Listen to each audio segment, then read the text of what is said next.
اب رمضان شریف بھی آ رہا ہے اور آپ کو معلوم ہے ہم نے رمضان میں پڑھائی رکھی ہے، چھٹیاں نہیں رکھی۔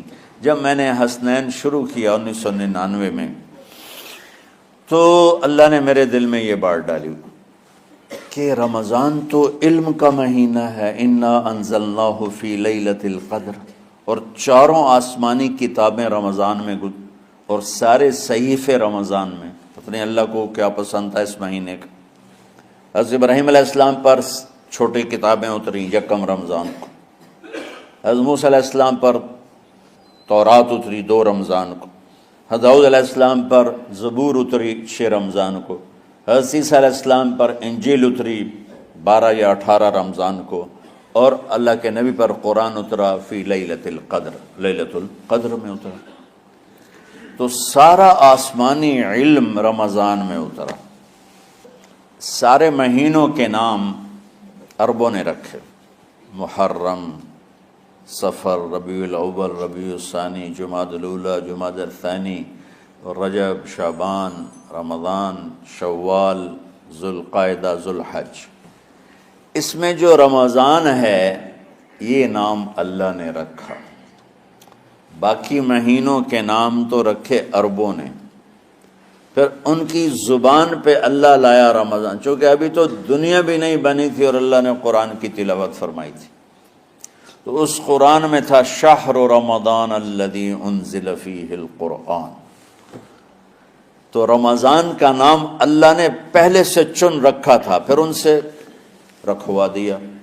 رمضان کہتے ہیں رمض یرمز، جل جانا، جل جانا۔ رمضان کو رمضان کیوں کہتے ہیں؟ کہ اس میں گناہ جل جاتے ہیں۔ مسلمان پہلا روزہ رکھتا ہے اور اس کے گناہ اللہ جلانا شروع کرتا ہے، اس کی بھوک پہ آس کی آگ میں گناہوں کو ڈالتا ہے، جلاتا ہے۔ آخر 29 رمضان یا 30 رمضان آخری رات اللہ تعالیٰ اس کی پچھلے سال کے سارے گناہ معاف فرما دیتا ہے۔ تو اس کو اس سے تشبیہ دی گئی کہ جیسے جلنے سے چیز ختم ہو جاتی ہے، رمضان کے روزے کی بھوک اور پیاس کی تپش سے اللہ تعالیٰ پچھلے سال کے سارے گناہوں کو معاف فرما دیتا۔ تو مجھے خیال آیا اس وقت جب ابھی بالکل کزرع اخرج شطأہ تھا، ہمارے مدرسے کی مثال کزرع اخرج شطأہ، دعا کرو اللہ تعالیٰ فاستغلظ فاستوى علی سوقہ سے بنا دے۔ امید تو ہے کہ کچھ شکل اللہ نے بنا دی، اللہ اسے پوری دنیا میں پھیلا دے۔ میری تو تمنا ہے کہ ایک ایسی مثبت سوچ کے علماء کے اللہ میرے ذریعے سے تیار کروا دے جو امت کو جوڑنے والے ہوں، توڑنے والے نہ ہوں۔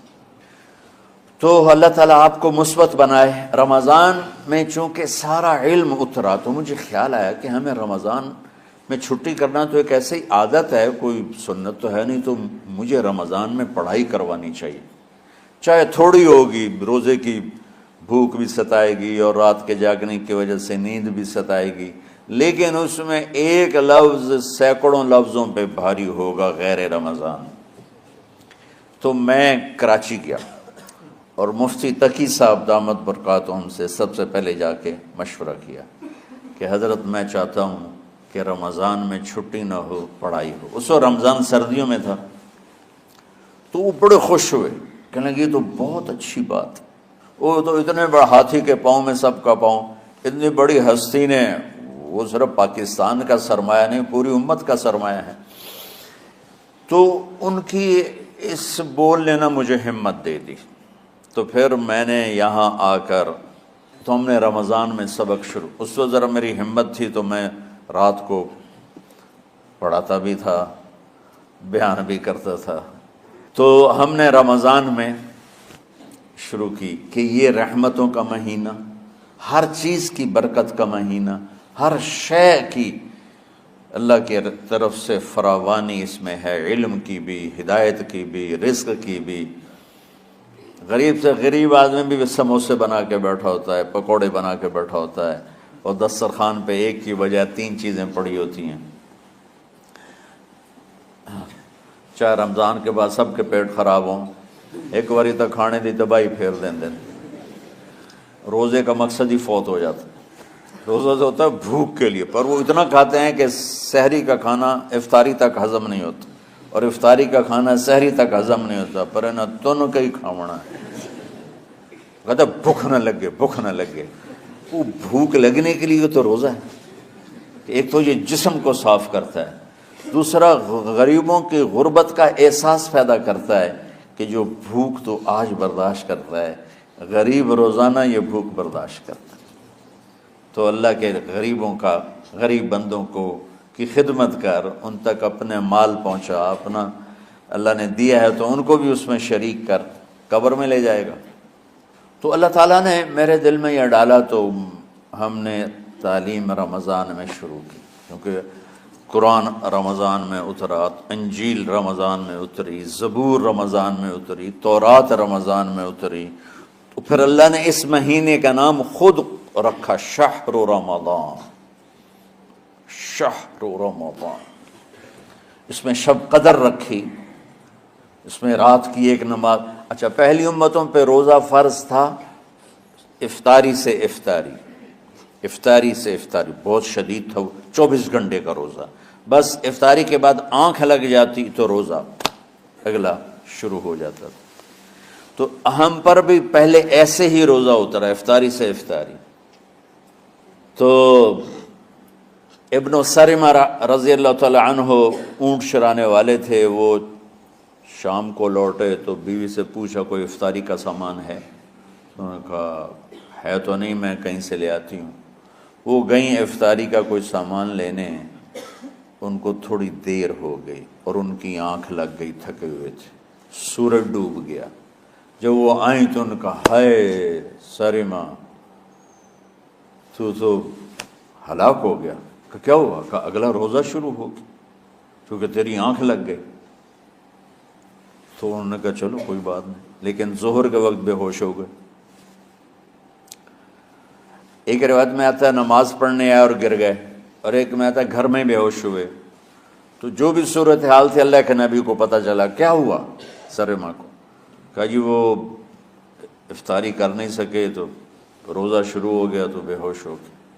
تو اللہ کے نبی رنجیدہ ہوئے، تو اللہ تعالیٰ نے قرآن اتار دیا، چلو میرے محبوب ساری رات کھاؤ، حتیٰ یتبین لکم الخیط الابیض من الخیط الاسود من الفجر، کہ میرے محبوب صبح صادق تک آپ کی امت کو اجازت ہے، کھاؤ۔ پہلی امتوں پر افطاری سے افطاری، لیکن ان کی نماز تراویح نہیں تھی۔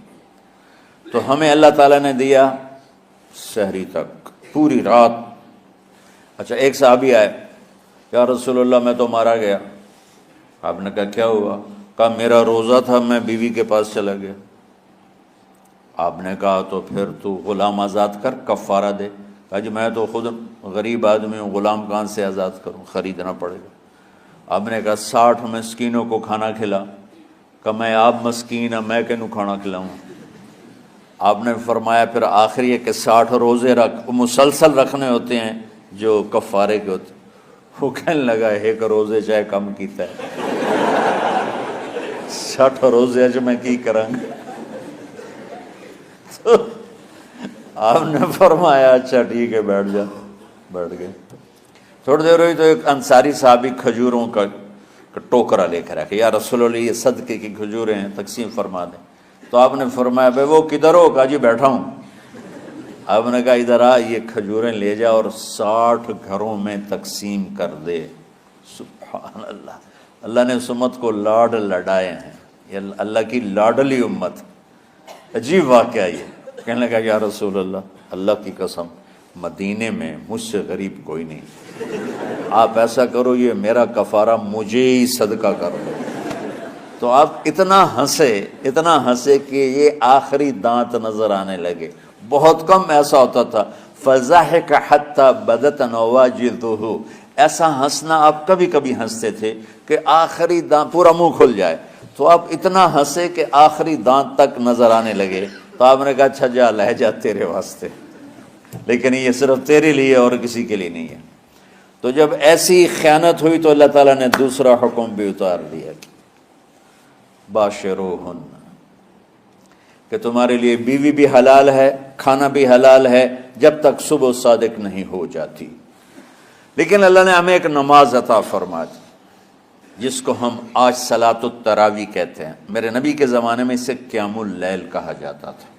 تو اللہ نے ہمیں رات کی نماز عطا فرمائی، اور چونکہ یہ ایک مشقت ہے تو میرے نبی نے کہا یہ رات کی نماز کے ہر سجدے پر 1500 نیکی لکھی جاتی، 1500 نیکی لکھی جاتی، اور اللہ تعالیٰ ہر سجدے پر جنت میں ایک محل بناتا ہے جس کے 60,000 سونے چاندی کے دروازے ہوتے،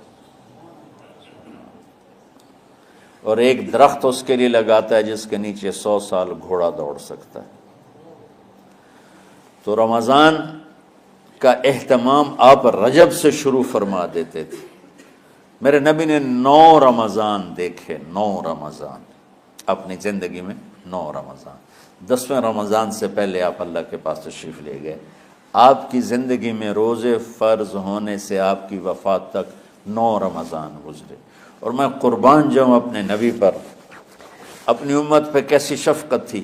آپ سحری کھاتے تھے بالکل آخری وقت، ادھر بلال اذان دے رہا ہے اور ادھر آپ آخری لقمہ کھا رہے ہیں، اور ادھر سورج نیچے ہوا اور آپ کھجور منہ میں۔ ایک آدمی اوپر کھڑا ہوتا تھا مدینے میں تو وہ چھت پہ، گھر کی چھت پہ کھڑا ہوتا تھا، سفر میں ہے تو وہ کسی پہاڑی پہ کھڑا ہوتا تھا۔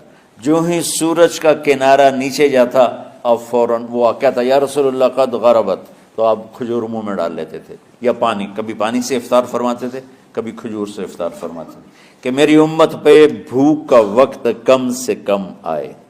آج کل جو یہ ہمارے افطاری کے اوقات ہیں نا، یہ سورج ڈوبنے کے بھی 2-2.5 منٹ بعد کے ہیں، کہ احتیاطاً، ٹھیک ہے چلو احتیاط کر لو کوئی مسئلہ نہیں، لیکن اصل ہے ادھر چونکہ اب سورج ہمیں نظر ہی نہیں آتا ہے، اس طرح ہم گھرے ہوئے ہیں شہروں میں، دیہاتوں میں بھی اب اس طرح کا ماحول ہے کہ وہ نظر نہیں آتا ہے، تو بہتر کہ ادھر سورج غائب ہو ادھر لقمہ منہ میں جائے۔ لیکن یہ تب ہے جب آپ نظر آ رہا ہو۔ اب جب آپ یہاں بیٹھے ہو حسنین میں تو یہاں تو کوئی سورج نظر نہیں آئے گا، یہاں تو مینار ہی نظر آئے گا، تو لہٰذا احتیاط ٹھیک۔ ہمارے اہل حدیث بھائی وہ 2 منٹ پہلے ہم سے افطار کرتے ہیں، تو بڑی اچھی بات ہے کہ سورج کے غروب ہونے کا جو اصل وقت ہے اس کے ساتھ ہی افطار کرنا۔ اور سحری میں ایک واقعہ سناتا ہوں، آپ سحری کھا رہے تھے، بکرے کی سری پکی ہوئی تھی، تو مولا علی رضی اللہ تعالیٰ عنہ اور عرباض بن ساریہ رضی اللہ تعالیٰ عنہ آپ کے ساتھ کھانا کھا رہے تھے، تو حضرت بلال ہے، یا رسول اللہ وقت ختم ہو گیا ہے، میں اذان دینے جا رہا ہوں، آپ برائے مہربانی کھانا پینا بند کریں، اور یہ کہہ کر چلے گئے۔ چھت، ایک انصاری عورت تھی، اس کے گھر کی چھت پہ چڑھ کے اذان دیتے تھے، چڑھنے لگے تو پھر واپس آئے کہ دیکھوں اللہ کے نبی نے کھانا چھوڑ دیا یا نہیں، آگے دیکھا تو وہ کھا رہے تھے، انہوں نے کہا یا رسول اللہ واللہ لقد اصبحت، یا رسول اللہ اللہ کی قسم سحری کا وقت ختم ہو گیا، صبح ہو گئی۔ تو آپ نے ہاتھ پیچھے کر لیا، کہہ رہے تیرا بھلا ہو بلال، ابھی وقت باقی تھا، تیرے قسم کھانے پر اللہ نے اس کو پہلے نکال دیا کہ تیری قسم کہیں جھوٹی نہ پڑ جائے۔ تو حضرت علی نے فرمایا کہ اگر بلال قسم نہ کھاتے تو جب تک میرے نبی کھاتے رہتے صبح صادق نہیں ہونی تھی، تو بالکل آخری وقت میں آپ کھاتے تھے تاکہ کم سے کم وقت امت پہ بھوک کا آئے۔ تو اللہ تعالیٰ آپ کے علم میں برکت دے۔ رمضان علم کا مہینہ ہے، سونے کا نہیں ہے، کھانے کا نہیں ہے، سموسے پکوڑے کا نہیں ہے، رمضان علم کا مہینہ، شب قدر اس میں ہے، اللہ کا عرش پہلے آسمانوں پر ہے، سارا دن ساری رات اللہ کے اعلان ہو رہے ہیں، کوئی بخشش چاہنے والا، کوئی معافی چاہنے والا، کوئی رزق چاہنے والا، کوئی ہدایت چاہنے والا، کوئی شفا چاہنے والا، اور فرشتوں کے اعلان ہو رہے ہیں، بھلائی کرنے والے آگے بڑھ، برائی کرنے والے بس کر دے۔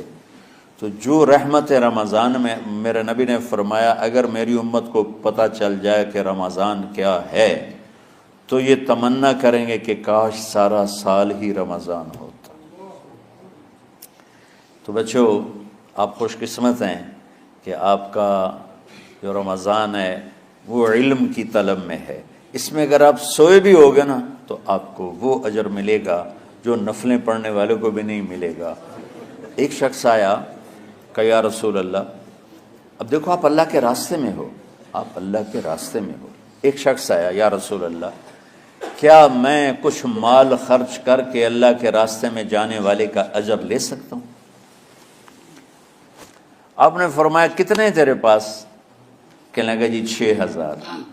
اس دور میں 6000 بہت بڑی دولت تھی. تو آپ نے اسے فرمایا کہ تو 6000 تو کچھ کہہ رہا ہے اور میں یہ کہہ رہا ہوں تو سارے بھی خرچ کر دے تو جو اللہ کے راستے میں سویا ہوا ہے اس کی نیند کے اجر کو بھی نہیں پا سکتے. تو آپ سب اللہ کے راستے میں، آپ طلب علم میں. یہ ملک رہن دے نہیں ہے، یہ ویکھن دے کہ بیٹا یہ ملک رہنے کے قابل نہیں ہے، یہ دیکھنے کے لیے ہیں، آؤ سیر کرو چلے جاؤ. چونکہ جتنا ہم اللہ سے دور جاتے ہیں، ایسا نہیں کہ یہاں رہنا میں کوئی مشکل ہے. جو اللہ سے دور ہوتا ہے وہ مدینے میں بھی مشکل میں ہوگا اور مکے میں بھی مشکل میں ہوگا اور یورپ میں بھی مشکل میں ہوگا اور ایشیا میں بھی مشکل میں ہوگا، کیونکہ وہ نیچرل لائف نہیں گزار رہا. کہ اللہ سے جڑنا یہ سب سے پہلا صحیح قدم ہے انسان کا. دین ایک خوبصورت زندگی گزارنے کا طریقہ ہے. دیکھو آپ یہ ان چیزوں سے اس حال کو خوبصورت بنا سکتے ہو، لیکن یہاں اندر کی خوبصورتی ہے وہ ان چیزوں سے نہیں آتی. دنیا کی محفلوں سے اکتا گیا ہوں یا رب، کیا لطف انجمن کا جب دل ہی بجھ گیا ہو. 100 بار چمن مہکا 100 بار بہار آئی، 100 بار چمن مہکا 100 بار بہار آئی. دنیا کی وہی رونق، دل کی وہی تنہائی، یہ مار دیتی ہیں اندر کے اندھیرے، اندر کی ویرانیاں. کیوں ان ملکوں میں نشہ زیادہ ہے؟ کیوں دنیا کا سب سے زیادہ نشہ مغربی ممالک میں آتا ہے؟ کہ یہ قابل رحم معاشرہ ہے جنہیں اپنے مالک اور خالق کا پتہ ہی کوئی. انسان کمزور ہے، اسے کوئی کندھا چاہیے جس پر سر رکھ سکے. کتنا ہی اونچا اڑ جائے یہ بہت کمزور ہے، بہت کمزور ہے. ہاں، اللہ کو اپنا آسرا بناؤ، اللہ کو اپنی امید بناؤ، اللہ کو اپنے دکھڑے سناؤ، اللہ کے آگے سر جھکاؤ، اللہ کو اپنی حاجات بتاؤ. وَأَقْرَبُ إِلَيْهِ مِنْ حَبْلِ الْوَرِيدِ، اس شہرک سے زیادہ وہ ہمارے قریب ہے.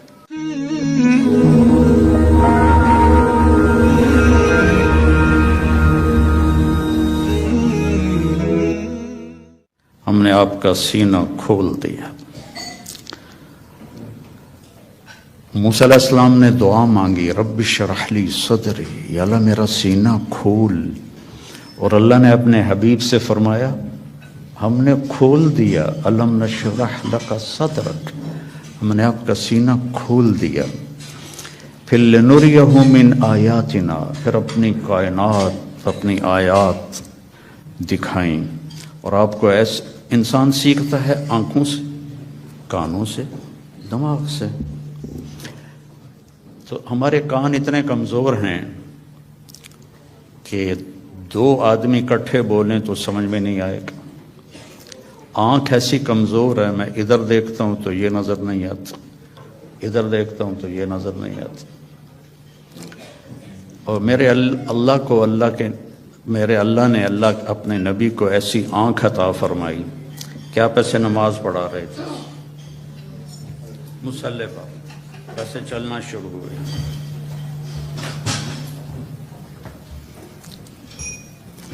دیوار کے ساتھ آ کے کھڑے ہو گئے. اس وقت محراب نہیں ہوتے تھے. محراب اور مینار عمر بن عبدالعزیز رحمۃ اللہ علیہ نے بنوائے، اس سے پہلے نہیں تھے. اس کے بعد پھر آپ پیچھے ہٹنا شروع ہوئے اور جہاں پہلے کھڑے تھے وہاں پہنچ گئے. اب یہ کام آپ نے پہلے کبھی نہیں کیا تھا. جب آپ نے سلام پھیرا تو صحابہ نے پوچھا یا رسول اللہ کہ آج عجب بات دیکھی ہے، یہ کیا کیا آپ نے؟ تو آپ نے فرمایا کہ جب میں نماز پڑھا رہا تھا تو اللہ نے میرے اوپر جنت کو کھولا. جنت کہاں ہے؟ ساتویں آسمان پر اس کی فاؤنڈیشن ہے، اور پھر عرش جا کر اس کی چھت بنتا ہے. سقفہا عرش الرحمن، اس کی چھت جو اللہ کا عرش بنتا ہے. تو وہ کیا آنکھ ہے جو مسجد میں کھڑے ہو کر ساتویں آسمان پر بنی ہوئی جنت کو دیکھ رہی ہے. اور آپ نے فرمایا پھر میں نے دیکھا کہ اس کے جو انگوروں کے گچھے تھے وہ ایسے دیوار کے باہر لٹکے ہوئے تھے. تو بڑی کوشش کی دنیا والوں نے کہ اس جہان کو جنت بنائیں، اور بنا نہیں سکے. پہلے سے زیادہ مشکل بنا دیا. زندگی پہلے سے زیادہ دکھی ہے. یہاں کے لوگ کوئی سوکھی زندگی نہیں گزار رہے. مجھے آتے ہوئے 40 سال ہو گئے. 82 میں سب سے پہلے چلہ میرا لگا تھا، اس کے بعد ہر سال. تو یہاں کی زندگی قابل رحم ہے. سہولتیں زیادہ ہیں، زندگی سہولت کی نہیں ہے، اوکھی زندگی ہے، مشکل زندگی. ہمارے پاس سہولتیں کوئی نہیں ہیں پر زندگی بڑی سوکھی ہے. میرے ایک دوست تھے یہاں، تو وہ مجھے انہوں نے اپنی گاڑی میں بٹھایا تو وہ بڑی خوبصورت تھی. تو میں نے بھی پہلی دفعہ دیکھی تھی. کہنے لگے مولانا یہ گاڑی 2.5 لاکھ پاؤنڈ کی ہے. میں نے کہا اس کا نام کیا ہے؟ کہ مے بیک. پہلی دفعہ نام اس میں نے کہا اس کا ڈرائیور کون ہے؟ کہا جی ہاں ڈرائیور نہیں ہوتا، ہم خود ہی ڈرائیو کرتے ہیں. میں نے کہا پھر ہماری سزوکی اچھی ہے 1 لاکھ کی، جس میں ہم 2 ڈرائیور رکھتے ہیں، ایک صبح کا ایک شام کا. پیٹرول بھی تم خود ڈالتے ہو، اور ٹائر بھی خود صاف کرتے ہو، اور میٹس بھی خود صاف کرتے ہو. ہمارے پاس اللہ نے نوکر دیے ہوئے ہیں جو سارے کام کرتے ہیں. تو یہ جنت بن نہیں سکتی. ڈیزائن کرنے والے نے اسے جنت کے لیے نہیں بنایا. یہ دکھوں کا گھر ہے، یہ ابتلا کا گھر ہے، یہ دار الفنا ہے، یہ دار البوار ہے، یہ دار الابتلا ہے. اس کو آپ جنت نہیں بنا سکتے. خیر ایسے بات آ گئی. ایک بدو آیا، یا رسول اللہ حل فی الجنت من عنب. اس کا یہ ساؤنڈ ٹھیک کرو، آواز ہے. حل فی الجنت من عنب، جنت میں انگور ہیں؟ آپ نے کہا نعم ہیں. تو وہ کہنے لگا کم قطف واحد، تو ایک گچھا کتنا بڑا ہوگا؟ تو ابھی رات ہم آئے تو کھانے میں انگور رکھے ہوئے تھے، ایڈے ایڈے گچھے. تو آپ نے فرمایا مسیرت شہر للغراب لا یقع لا یفتر لا ینثنی. ایک گچھا انگور کا، ایک گچھا، ایک کوا 1 مہینہ سیدھا اڑے ایسے، لا ینثنی، نہ ادھر جائے نہ ادھر جائے، لا یفتر، نہ سست پڑے نہ کہیں رکے، اور پورا مہینہ اڑتا رہے. تو جہاں جا کے اس کی پرواز ختم ہوگی بعد 30 یوما فتلک قطف واحد. ایک گچھا 1 مہینہ کوے کی پرواز کے برابر ہو تو وہ کیا چیز ہے، کیا جہان ہے. وہ دیہاتی تھا، کہنے لگا کم حبۃ واحدہ، یا رسول اللہ ایک دانہ کتنا بڑا ہوگا؟ تو آپ نے فرمایا حل ذبح ابوک من غنمک تیسا عظیما فسلخ احابہ فآتاہ لأمک وقال لها اتخذی منہ دلوہ قال نعم قال فتلک حبۃ واحدہ. آپ نے فرمایا تم دیہاتی ہو تو بکریاں رکھتے ہو، تو کبھی کوئی بڑا چھترا تیرے ابا نے ذبح کر کے کھال کھینچ کے تیری ماں کو دیا ہو کہ اس کا ڈول بنا دو. انہوں نے کہا ہاں وہ اتنا بڑا ہوتا ہے. کا اتنا بڑا ایک دانہ ہوگا. تو بڑے مزے سے کہنے لگا اذن یکفینی لأہلی، پھر تو ایک دانہ میرے اور میری بیوی کے لیے کافی ہے. تو آپ نے فرمایا وعامت عشیرتک، تیرے سارے خاندان کو کافی ہے. تو اللہ نے ہمیں اپنے علم کے مطابق چلنے کی دعوت دی، پابند نہیں کیا. جانور پابند ہیں، جانور اس لیے پابند ہیں کہ اللہ نے انہیں ہماری خدمت کے لیے بنایا ہے. آج آپ گائے کا دودھ نکالنے گئے، وہ کہنے لگی آج میرا دل نہیں، کل لویں، تو کام تو نہیں چلے گا. تو ان کو اللہ نے پابند کیا اور اپنے حکم میں جکڑ دیا، ہمیں اختیار دیا. فمن شاء فلیؤمن ومن شاء فلیکفر، تیری مرضی ہے، یہ بھی راستہ ہے، یہ سیدھا ہے، یہ راستہ ہے، یہ کفر کا ہے، نافرمانی کا ہے. جو اختیار کرنا ہے ہدیناہ النجدین، ہم نے دونوں راستے واضح، نجد ٹیلے کو کہتے ہیں. تو کہ ہم نے تمہارے لیے دونوں راستے واضح کر دیے ہیں اور اس کو مکمل کر دیا ہے. الیوم، یہ آج جو ہم اعلان کر رہے ہیں یہ آج ہی ہو رہا ہے، آج سے پہلے کبھی نہیں ہوا. کیا؟ اکمل، تو ہم نے دین کو کامل کر دیا. لکم، صرف تمہارے لیے، تم سے پہلے یہ کام کبھی نہیں ہوا. اتممت علیکم، اور نعمت کا اتمام کیا تم تمام کے لیے. اور نعمتی، نعمت کے لفظ میں ہے کہ یہ بہت آسان ہے، نعمت نعومت سے نکلا ہے. تو یہ میرا جو دستور حیات ہے یہ بہت آسان ہے. وَرَضِيتُ لَكُمُ الْإِسْلَامَ دِينًا، اور میں نے اس لیے تمہارے لیے اس اسلام کو پسند فرما دیا ہے. تو یہ ایک مکمل ضابطہ حیات ہے. کمال کہتے ہیں جب صفات پوری ہوں، تمام کہتے ہیں جب اجزاء پورے ہوں. صفات پوری ہوں، اجزاء پورے نہ ہوں تو تمام نہیں کہتے، کمال کہتے ہیں. عطا بن ابی رباح صحابہ کے دور میں فتوے دینے لگ گئے تھے، بڑے کامل انسان تھے، صحابہ بھی ان سے فتویٰ پوچھتے تھے، لیکن اندھے تھے، ایک ہاتھ سے معذور تھے، ایک ٹانگ سے معذور تھے، اور حبشی غلام تھے. تو تمام نہیں، کمال ہے. تو میرا اللہ کہہ رہا ہے دین کامل بھی ہے، دین تمام بھی ہے. پھر آپ نے ایک تسلی دی، اللہ نے تمہیں دین دیا. شرع، بہتے پانی کو شرع کہتے ہیں. بہتا پانی کتنا مزے کا ہوتا ہے، آپ کو صاف رکھتا ہے، آپ کے چیزوں کو صاف رکھتا ہے، خوبصورت نظر آتا ہے، آپ کی پیاس کو دور کرتا ہے. اللہ نے تمہیں دین دیا. وَجَعَلَهُ سَهْلًا، بہت آسان بنایا. بھوکے کو روٹی کھانا مشکل، پیاسے کو پانی پینا مشکل ہے. سہلن، آسان بنایا. سمحن، نرم بنایا، نرم. واسعن، کھلا، کشادہ.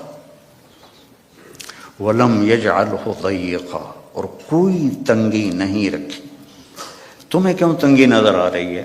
کہ تم نے چلنا سیکھا نہیں. تو جٹ جہاز اڑا لیتے ہیں، ایک آدمی سائیکل بھی نہیں چلا سکتا. اس نے سیکھا. تو جٹ جہاز سب سے مشکل ہوتا ہے اس کو اڑانا، اور سائیکل نہیں سیکھا تو نہیں چلا سکتا.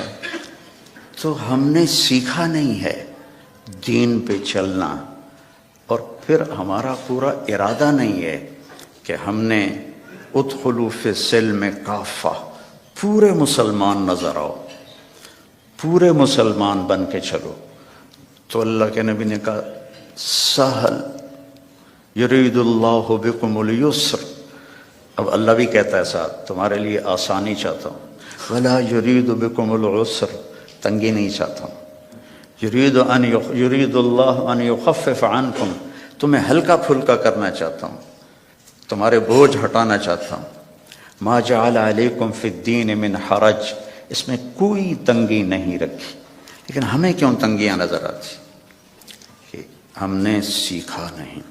ہماری ترجیحات میں آخرت نہیں ہے، جنت نہیں ہے، جہنم سے بچنا نہیں ہے، بس پاؤنڈ اور پاؤنڈ اور پاؤنڈ اور پاؤنڈ. ایک دوڑ لگی ہوئی ہے، مال کے پیچھے بھاگے جا رہے ہیں، بھاگے جا رہے ہیں، بھاگے جا رہے ہیں، اپنے آپ کا بھی ہوش نہیں ہے. ہمارے ایک رشتہ دار تھے قریبی، تو وہ 82 میں پہلی دفعہ آیا تھا تو